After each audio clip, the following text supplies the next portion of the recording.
यदि कफ युक्त खांसी है, पहले तो नुस्खों में अविलंब डॉक्टर से सलाह लेनी।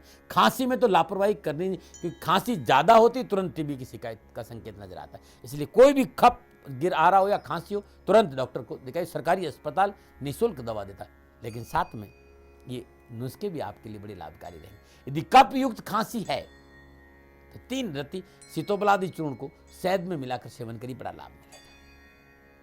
कफ युक्त खांसी की शिकायत से राहत पाने के लिए लहसुन का नित्य सेवन बड़ा लाभकारी। पुराने से पुरानी खांसी और कफ की अधिकता, श्वास रोग को नष्ट करता है लहसुन, ये अद्भुत है।